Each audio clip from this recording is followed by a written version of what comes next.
où la vie semble tranquille, apaisée. C'est le cas de l'Union, au nord-est de Toulouse. Ces 12 000 habitants s'apprêtent à élire un tout nouveau maire après 42 ans de mandat du sortant. Le divers droite Georges Benney, à la tête de l'Union depuis 1972, laisse sa place. Cette longévité, Olivier Lebrun résume assez bien le thème central de la municipale à l'Union, le vieillissement.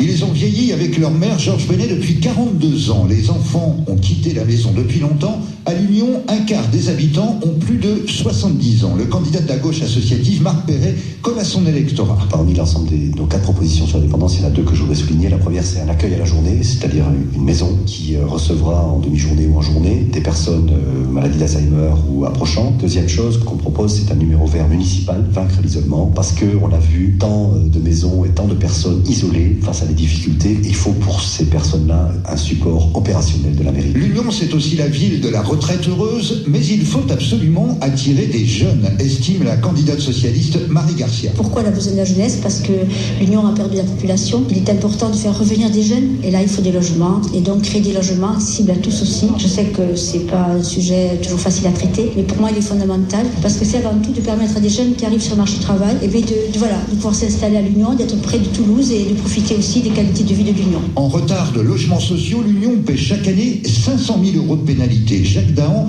l'héritier désigné par Georges Benney, reste dans la ligne. Garder l'Union telle qu'elle est, un cadre de vie idéal. Évidemment, la loi nous impose un certain quota de logements sociaux. Nous les ferons toujours dans les limites de la loi. Pas de quartier borde rouge à l'Union. Les nouveaux projets seront complètement intégrés dans le contexte architectural de notre ville. Tout dilué, même s'il y a des logements sociaux, ça ne se verra pas. Autre problème, les transports. L'Union, isolée entre 2 lignes de métro, le centriste Gilles Ourquet a trouvé la solution, un téléphérique. Faire partir un téléphérique de la Violette, c'est-à-dire du bas de l'Union, qui irait directement à Borde-Rouge. Que le matin, les gens qui voudraient bénéficier du transport en commun, le métro, ils pourraient directement en 3 minutes se garer à la Violette et aller directement au métro. D'accord, mais combien ça coûte? Ici, personne ne veut rompre avec la gestion de bon père de famille du maire sortant, mais son ancienne adjointe régulier, Nadine Morin, aimerait bien changer les pratiques. 40 ans de mandat, j'ai envie de dire, il faut laisser la place à un dialogue, à des idées nouvelles. Et ce qui a été fait était très bien, mais on crée des habitudes.